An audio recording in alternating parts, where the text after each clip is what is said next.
Söz yox ki, Ramiz müəllim 20-ci əsrin ən böyük dövlət və ictimai xadimlərindən biridir. Ramiz müəllim də dövlət xadiminə, dünyanın ən məşhur dövlət xadimlərinə malik olan bütün müsbət keyfiyyətlər var.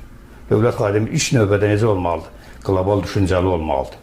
Yəni, baş verən hadisələri, daxildə, xaricdə və ətrafda baş verən hadisələri aydın təfəkkürlə təhlil eləməyi bacarıb, ondan lazımi nəticələr çıxarmağı bacarmalıdır.